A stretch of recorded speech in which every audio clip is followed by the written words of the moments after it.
Mon ex-mari m'a appelé pour m'inviter à son mariage. Mais ce qu'il ne savait pas, c'est que j'étais à l'hôpital en train d'accoucher. Et ce qui s'est passé après va vous choquer. Vous savez, parfois la vie nous réserve des surprises incroyables. Des moments où on se dit que même les scénarios de films ne pourraient pas inventer quelque chose de si fou. Cette histoire, c'est la mienne. Une histoire d'amour qui a commencé comme un conte de fées et qui s'est transformé en cauchemar. Mais attendez de voir comment ça se termine. Parce que la justice existe vraiment, et parfois elle arrive exactement quand on ne l'attend pas. Tout a commencé il y a quelques années. J'étais au Brésil, vivant ma vie normale, quand j'ai rencontré cet homme en ligne. Il s'appelait Thomas. Un Français. Grand, des yeux bleus, un sourire qui donnait l'impression que le monde entier s'arrêtait quand il souriait. On a commencé à discuter. Au début, c'était juste des messages simples. Bonjour, comment ça va, ce genre de choses. Mais très vite, nos conversations sont devenues plus profondes. On parlait pendant des heures. Il me racontait sa vie en France, Paris, les cafés, la Tour Eiffel, tout ce monde romantique que j'avais toujours rêvé de découvrir. Et moi, je lui parlais du Brésil, des plages, de la musique, de ma famille. On était comme deux âmes qui se cherchaient depuis toujours. Après 6 mois de conversation quotidienne, il m'a dit quelque chose que je n'oublierai jamais. Il m'a dit qu'il était tombé amoureux de moi. Qu'il ne pouvait plus vivre sans moi. Qu'il voulait que je vienne en France pour qu'on puisse construire notre vie ensemble. Et vous savez quoi? J'étais tellement amoureuse que je n'ai même pas hésité une seconde. Je me souviens encore de cette conversation. C'était un dimanche soir. Il m'a dit, je veux t'épouser. Je veux que tu viennes vivre avec moi. On va être heureux ensemble, je te le promets. Mon cœur battait si fort que j'avais l'impression qu'il allait sortir de ma poitrine. J'ai dit oui. Évidemment que j'ai dit oui. Mes parents n'étaient pas très contents. Ma mère pleurait. Elle me disait que c'était trop rapide, que je ne le connaissais pas vraiment, que je devais réfléchir. Mais l'amour rend aveugle, vous savez? Quand on est amoureux, on ne voit que ce qu'on veut voir. Et moi, tout ce que je voyais, c'était mon futur mari, ma nouvelle vie en France, notre bonheur ensemble. J'ai quitté le Brésil 3 mois plus tard. J'ai fait mes valises, j'ai dit au revoir à ma famille, à mes amis, à tout ce que je connaissais. L'avion pour Paris était comme un pont vers une nouvelle vie. J'étais excitée, nerveuse, heureuse, terrifiée, tout en même temps. Quand je suis arrivée à l'aéroport Charles de Gaulle, il était là qui m'attendait avec un bouquet de roses rouges. Je me souviens que je me suis mise à pleurer. C'était la première fois qu'on se voyait en vrai après tous ces mois de conversation vidéo. Et il était encore plus beau que sur l'écran. Il m'a prise dans ses bras et m'a murmuré à l'oreille, « Bienvenue chez toi ». On s'est mariés 2 semaines plus tard. Une petite cérémonie simple à la mairie. Juste nous deux et 2 témoins qu'il avait trouvés. Je n'avais personne du Brésil avec moi. Ma famille ne pouvait pas venir à cause du prix des billets. Mais je m'en fichais. J'étais avec l'homme de ma vie. C'était tout ce qui comptait. Les premiers jours étaient magiques. Il m'emmenait partager dans Paris, on visitait des musées, on mangeait dans des petits restaurants, on marchait main dans la main le long de la Seine. C'était exactement comme je l'avais imaginé. Peut-être même mieux. Il travaillait dans une entreprise d'informatique. Il partait tôt le matin et rentrait tard le soir. Moi, je restais à la maison. Au début, je trouvais ça bien. J'avais le temps de m'occuper de l'appartement, de préparer à manger, d'apprendre le français. Je voulais être la femme parfaite pour lui. Celle qui rendrait sa vie plus facile, plus belle. Mais très vite, j'ai commencé à me sentir seule. Paris est une grande ville, mais quand on ne connaît personne, c'est la ville la plus solitaire du monde. Je passais mes journées à attendre qu'il rentre. Je regardais par la fenêtre, je comptais les heures. Le français que j'apprenais en ligne n'était pas suffisant pour que je puisse vraiment parler avec les gens dans la rue. Je me sentais comme une étrangère dans mon propre pays, enfin, dans mon nouveau pays. Thomas commençait à changer aussi. Au début, je ne voulais pas le voir. Je me disais que c'était normal, que la routine du mariage était différente de la période de séduction. Mais il devenait de plus en plus distant. Quand il rentrait le soir, il était fatigué. Il mangeait en silence, regardait son téléphone, et allait se coucher. Les conversations qu'on avait d'avant, celles qui duraient des heures, elles avaient disparu. Je lui demandais si tout allait bien. Il me disait que oui, qu'il était juste stressé par le travail. Je le croyais. Ou plutôt, je voulais le croire. Parce que accepter la vérité aurait signifié accepter que j'avais fait une erreur.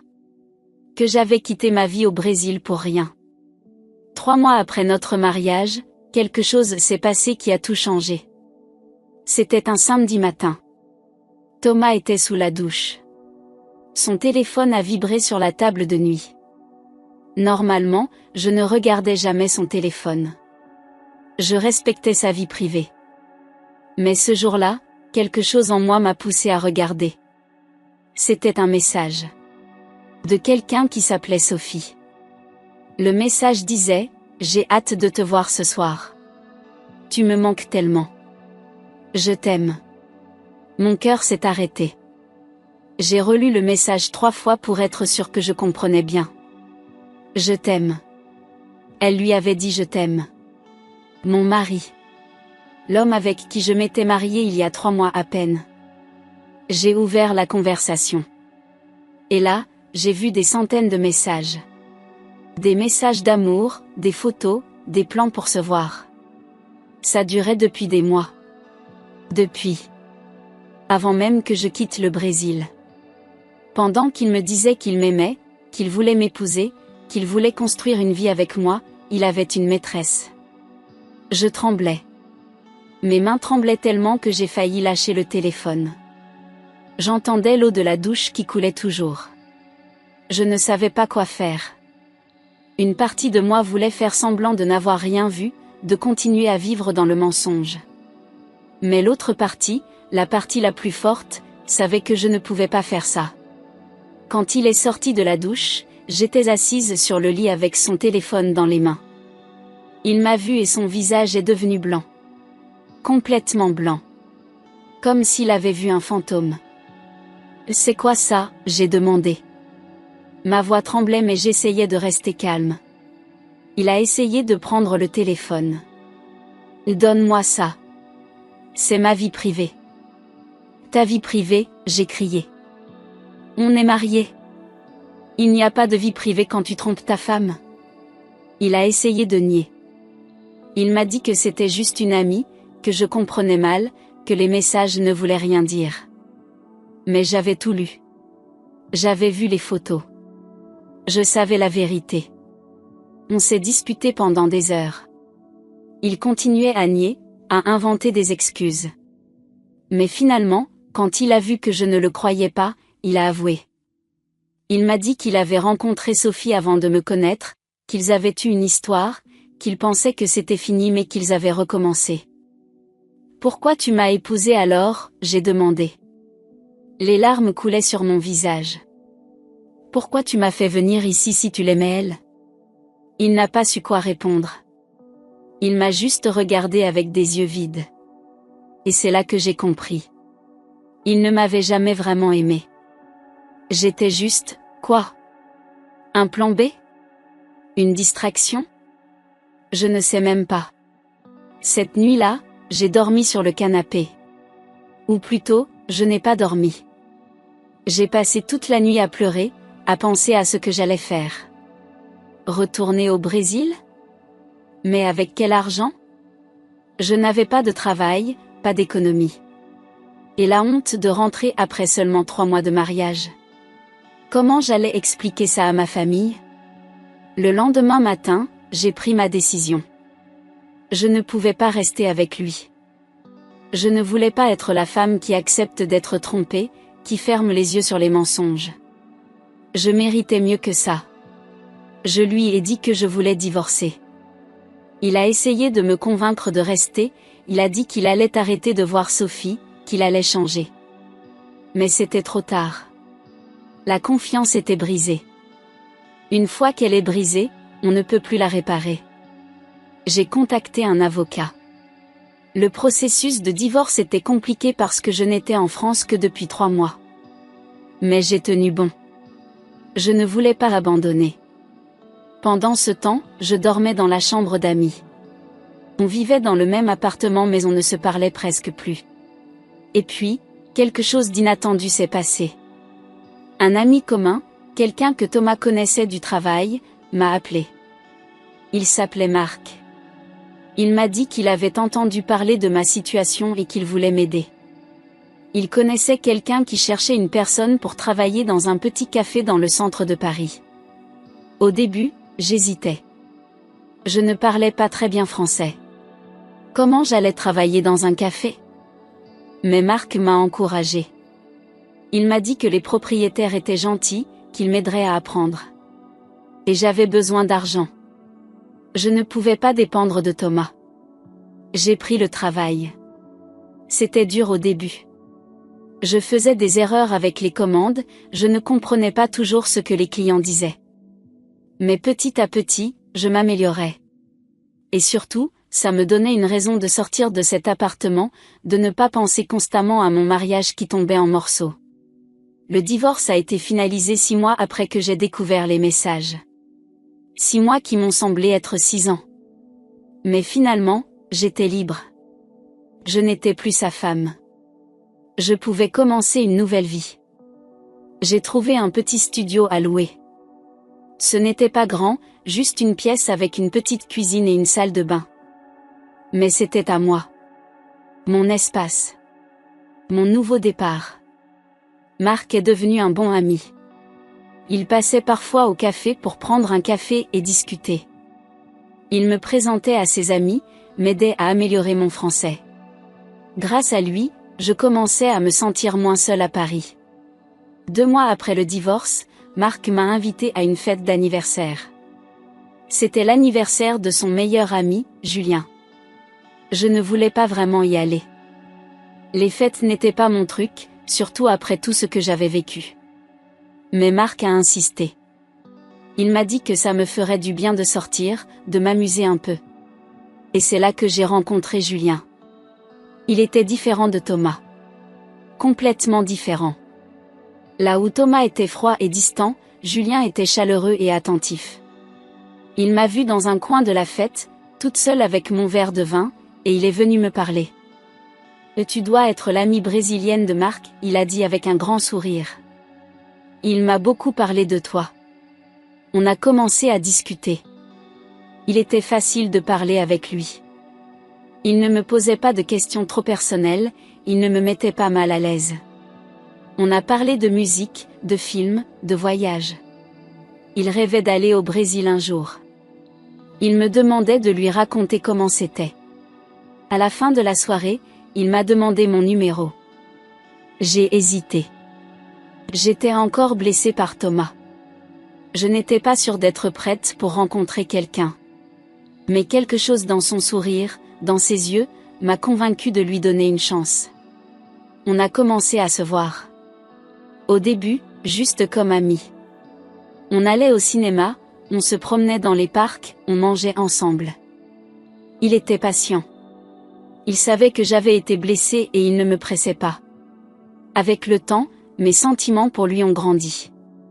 Ce n'était pas comme avec Thomas, cette passion folle et aveugle. C'était quelque chose de plus calme, de plus profond. Je me sentais en sécurité avec lui.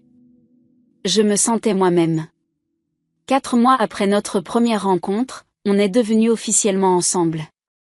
Il m'a dit qu'il m'aimait. Pour la première fois depuis très longtemps, j'ai cru quelqu'un qui me disait ces mots. La vie commençait enfin à avoir du sens. J'avais un travail que j'aimais, un homme qui m'aimait vraiment, des amis. Paris n'était plus cette ville étrangère et froide. C'était devenu ma maison. Et puis, 2 mois plus tard, j'ai découvert quelque chose qui allait changer ma vie encore une fois. J'étais enceinte. Quand j'ai vu le test de grossesse positif, j'ai pleuré. Mais cette fois, c'était des larmes de joie. J'ai appelé Julien immédiatement. Il était au travail mais il est rentré tout de suite. Quand je lui ai annoncé la nouvelle, il m'a soulevée dans ses bras et a tourné avec moi dans le salon. On va avoir un bébé, il répétait encore et encore. On va être une famille. Les 9 mois de grossesse ont été magnifiques. Julien était aux petits soins avec moi. Il venait à tous les rendez-vous chez le docteur, il lisait des livres sur la grossesse, il préparait la chambre du bébé. C'était l'homme dont j'avais toujours rêvé. Pendant tout ce temps, je n'avais pas de nouvelles de Thomas. Je savais par des connaissances communes qu'il vivait maintenant avec Sophie, sa maîtresse. Apparemment, elle avait emménagé chez lui juste après notre divorce. Mais ça ne me touchait plus. Cette partie de ma vie était fermée. Ou du moins, c'est ce que je pensais. Le jour de l'accouchement est arrivé. C'était un mardi matin. J'ai senti les premières contractions vers 6 heures. Julien m'a emmené à l'hôpital. Il était plus nerveux que moi. Ses mains tremblaient tellement qu'il pouvait à peine tenir le volant. L'accouchement a duré 12 heures. 12 heures longues et douloureuses. Mais quand j'ai entendu le premier cri de mon bébé, j'ai oublié toute la douleur. C'était une petite fille. Belle, parfaite, avec les yeux de son père et mes cheveux noirs. On l'a appelée Luna. Parce qu'elle était notre lumière dans la nuit. J'étais dans la chambre d'hôpital, Luna dans mes bras, Julien à côté de moi avec le plus grand sourire que j'ai jamais vu, quand mon téléphone a sonné. Un numéro que je connaissais mais que je n'avais pas vu depuis des mois. Thomas. J'ai hésité à répondre. Pourquoi il m'appelait maintenant? Après tout ce temps? Mais la curiosité était plus forte. J'ai répondu. Allô? Salut, c'est moi. Sa voix était étrange. Nerveuse. Qu'est-ce que tu veux, Thomas? Il y a eu un silence. Puis il a dit, je voulais t'inviter à quelque chose. Je me marie. Avec Sophie. Dans 2 semaines. Et je voulais que tu viennes. Je n'en croyais pas mes oreilles. Il m'appelait pour m'inviter à son mariage? Avec la femme pour qui il m'avait trompé? C'était une blague? Mais tu es sérieux? J'ai demandé. Oui. Je sais que c'est bizarre mais, je veux que tu sois là. Tu es importante pour moi et Thomas, je l'ai coupé. Je viens d'accoucher. Je suis à l'hôpital. Je ne peux aller nulle part. Il y a eu un long silence. Puis, quoi? Tu as accouché? Tu es enceinte? J'étais enceinte. Maintenant j'ai un bébé. Une petite fille. De qui? Qui est le père? Ça ne te regarde pas, Thomas. Il respirait fort dans le téléphone. Je pouvais presque sentir sa panique à travers la ligne. Dans quel hôpital tu es? Pourquoi? Dis-moi juste dans quel hôpital tu es. Je ne sais pas pourquoi je lui ai dit. Peut-être par habitude. Peut-être parce qu'une partie de moi était curieuse de voir ce qu'il allait faire. Hôpital Saint-Joseph. Mais Thomas, il a raccroché. J'ai regardé Julien, confuse. Il a raccroché. Qui c'était? Julien a demandé. Mon ex-mari. Il voulait m'inviter à son mariage. Julien a fait une grimace. Sérieusement? Quel genre de personne fait ça? Le genre de personne qu'il est, j'ai répondu. On a essayé d'oublier l'appel et de se concentrer sur Luna. L'infirmière était venue me montrer comment l'allaiter.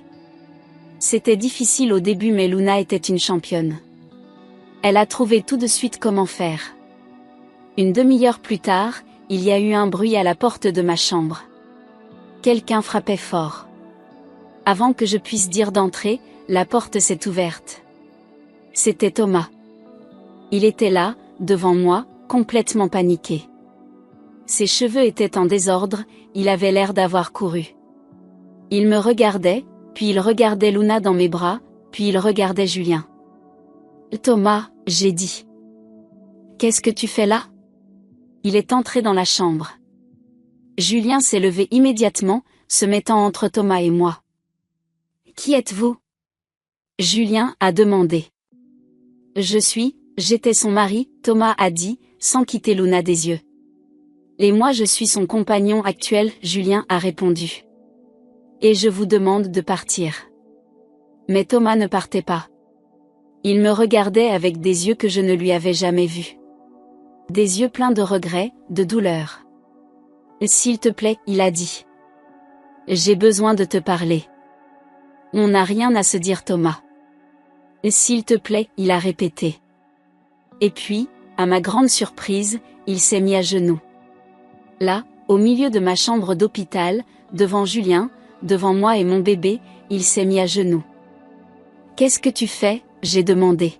« Je te supplie de me pardonner », il a dit. Sa voix tremblait. « J'ai fait la plus grande erreur de ma vie. Je t'ai perdu. Je t'ai fait du mal. Et je le regrette tellement. Thomas, lève-toi.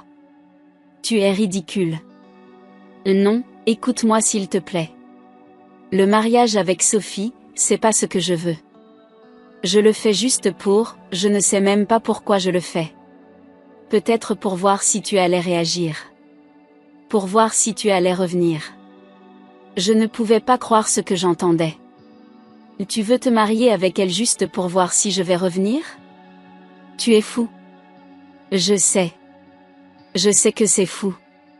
Mais quand tu m'as dit que tu avais accouché, que tu avais un bébé, j'ai réalisé que je t'avais vraiment perdu. Que tu as continué ta vie sans moi. Et je ne peux pas supporter ça. Julien a fait un pas vers lui. Sortez. Maintenant. Mais Thomas continuait. Je vais annuler le mariage. Je vais tout annuler. Reviens avec moi. S'il te plaît. On peut recommencer. Je vais élever ton bébé comme si c'était le mien. Je te promets. Je vais être l'homme que tu voulais que je sois.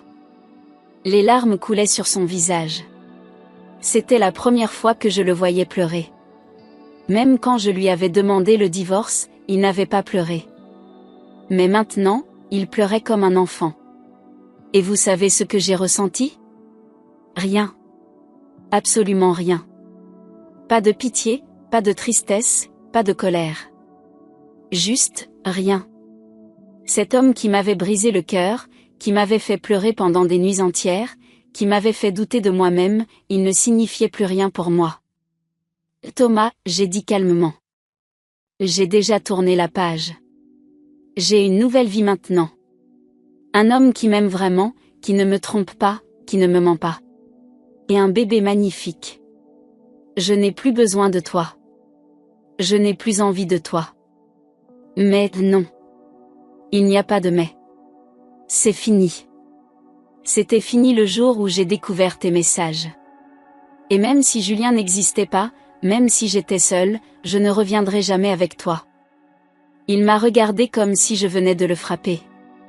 Puis il a regardé Luna, puis Julien. Sors, Julien a dit. Tu as eu ta réponse. Maintenant sors avant que j'appelle la sécurité. Thomas s'est levé lentement. Il tremblait. Il a fait un pas vers la porte, puis s'est retourné une dernière fois.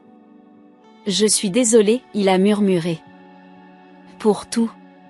Et puis il est parti. On a entendu ses pas dans le couloir qui s'éloignait.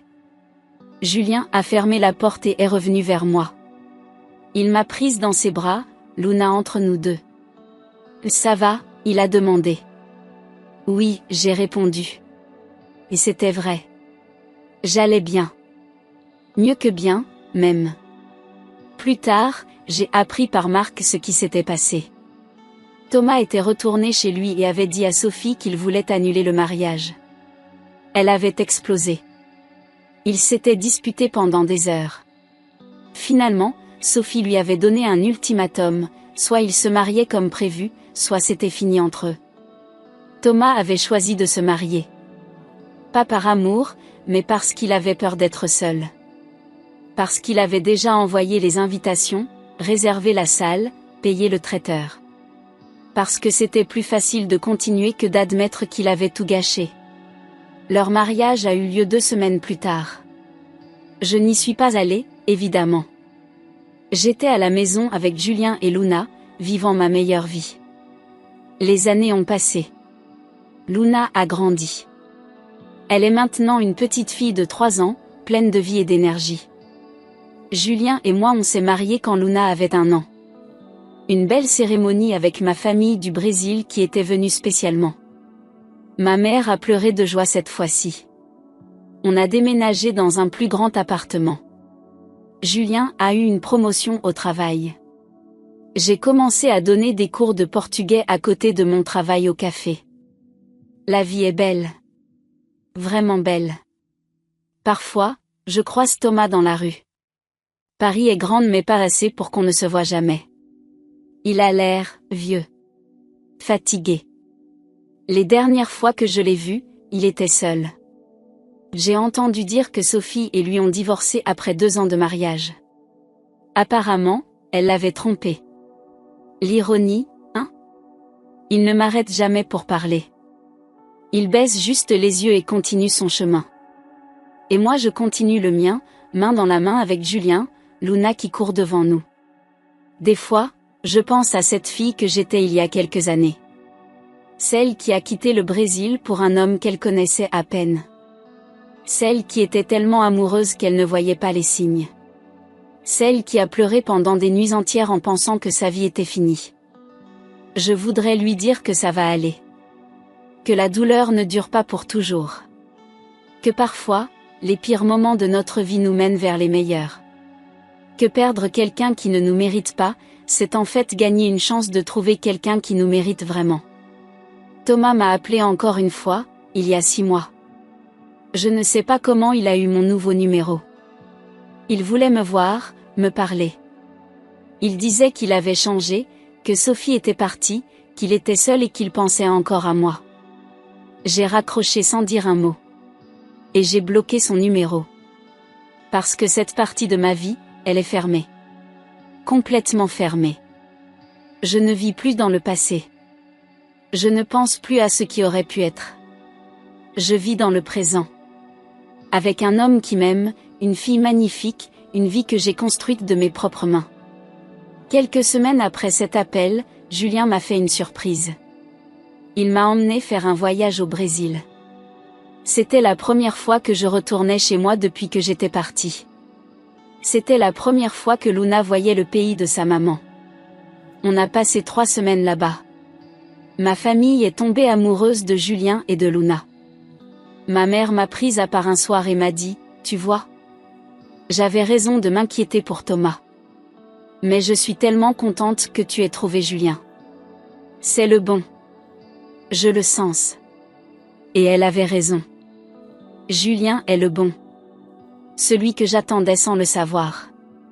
Celui qui m'a montré ce que c'était vraiment d'être aimé. Sur la plage un après-midi, pendant que Luna construisait des châteaux de sable avec ses cousins, Julien m'a demandé si je regrettais d'avoir quitté le Brésil pour la France. J'ai pensé à sa question pendant un long moment. Puis j'ai répondu, non. Parce que si je n'étais pas partie, je ne t'aurais jamais rencontré. Je n'aurais pas Luna. Je n'aurais pas cette vie. Oui, j'ai souffert. Oui, Thomas m'a fait du mal. Mais cette douleur m'a mené vers toi. Alors non, je ne regrette rien. Il m'a embrassée. Le soleil se couchait sur la plage. Luna riait avec ses cousins. Ma famille était autour de nous. C'était un moment parfait. Un de ces moments où tu te dis que la vie vaut vraiment la peine d'être vécue. Avant de rentrer en France, ma mère m'a donné quelque chose. Une petite boîte. Dedans, il y avait un collier avec un pendentif en forme de cœur. C'est le collier que ta grand-mère m'avait donné quand je me suis mariée avec ton père, elle m'a dit. Elle m'avait dit de le donner à ma fille quand elle trouverait le vrai amour. Pas le premier amour, pas l'amour facile. Le vrai amour. Celui qui reste. Je voulais te le donner à ton premier mariage, mais quelque chose me disait d'attendre. Et j'avais raison d'attendre. J'ai pleuré en mettant le collier. C'était comme si ma grand-mère, qui était morte quand j'avais 10 ans, me donnait sa bénédiction. De retour en France, la vie a continué. Julien et moi on a parlé d'avoir un deuxième enfant. Luna demande toujours un petit frère ou une petite sœur. On verra. Pour l'instant, on profite de chaque moment ensemble. Il y a quelque chose de magique dans le fait de reconstruire sa vie après qu'elle s'est effondrée. C'est comme ces artistes qui créent de belles mosaïques à partir de morceaux cassés. Chaque pièce brisée a une histoire, une douleur.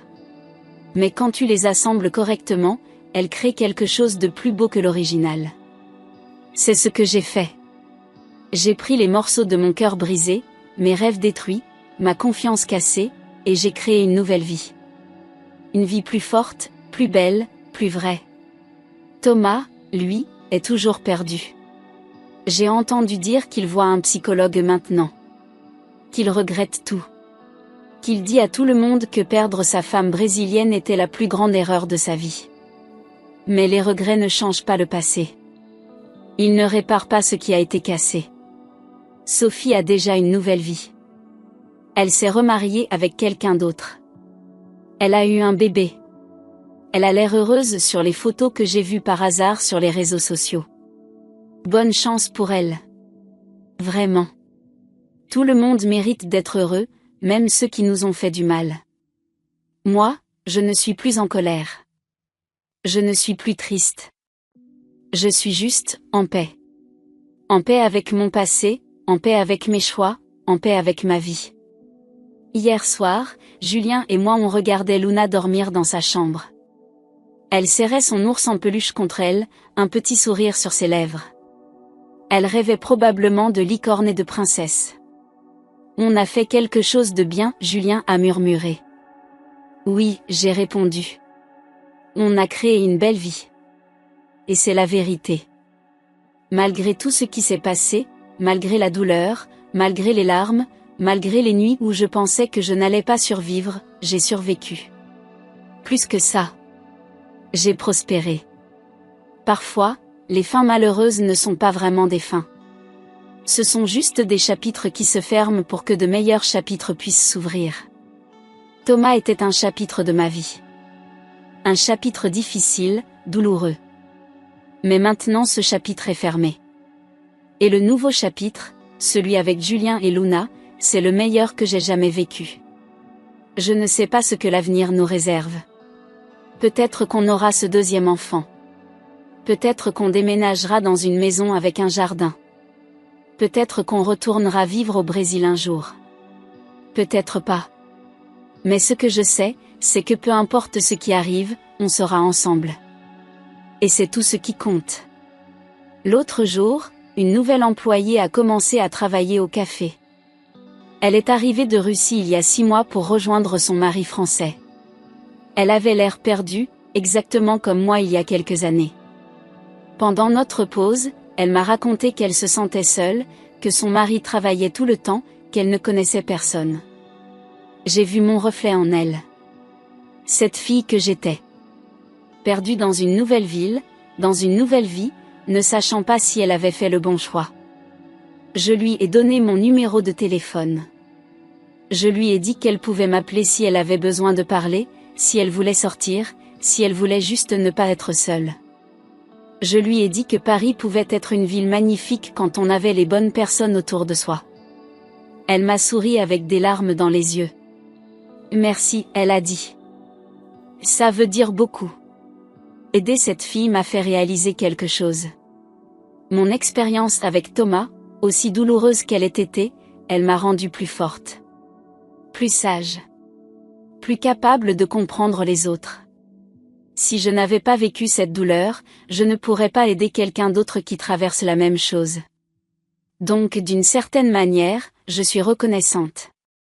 Pas reconnaissante pour la douleur elle-même, mais pour ce qu'elle m'a appris.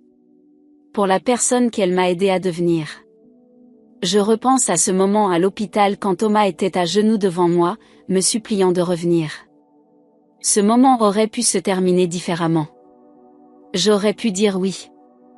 J'aurais pu lui donner une autre chance. Beaucoup de femmes l'auraient fait.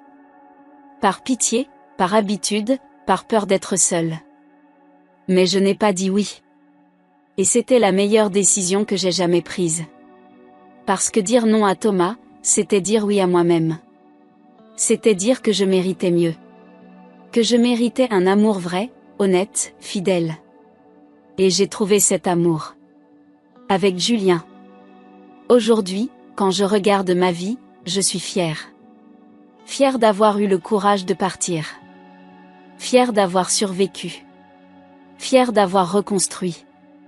Fière de la femme que je suis devenue. Et Thomas? Thomas vit avec ses regrets. Il a choisi Sophie par confort, par facilité. Il a choisi le mensonge plutôt que la vérité. Et maintenant il paie le prix de ses choix. C'est triste, mais c'est la vie. On récolte ce qu'on sème. Moi, j'ai semé l'amour, le courage, l'honnêteté. Et je récolte le bonheur. Un bonheur simple mais profond. Le bonheur d'une famille qui s'aime. Le bonheur d'une vie construite sur la vérité. La dernière fois que j'ai vu Thomas dans la rue, il y a quelques semaines, il était avec un autre homme. Un collègue, probablement. Il parlait de quelque chose qui avait l'air important. Thomas avait l'air stressé, ses cheveux étaient gris maintenant. Il n'avait que 35 ans mais il en paraissait 45. Il ne m'a pas vu. Ou peut-être qu'il m'a vu et a fait semblant de ne pas me voir. Peu importe. Julien, Luna et moi, on passait de l'autre côté de la rue. Luna chantait une chanson qu'elle avait apprise à l'école. Julien la tenait par la main et dansait avec elle sur la chanson. Je les regardais en souriant. C'était un moment parfait. Un moment de bonheur pur. Et en regardant Thomas de l'autre côté de la rue, j'ai réalisé que je n'échangerais ma vie pour rien au monde. Pas même pour effacer la douleur qu'il m'a causée. Parce que cette douleur fait partie de mon histoire. Et mon histoire m'a mené exactement où je devais être. Alors oui, mon ex-mari m'a appelé 6 mois après notre divorce pour m'inviter à son mariage. Et oui, il est venu paniquer à l'hôpital quand il a découvert que j'avais accouché. Et oui, il m'a supplié de revenir. Mais je n'ai pas dit oui. J'ai dit non. Et ce non a changé ma vie pour toujours.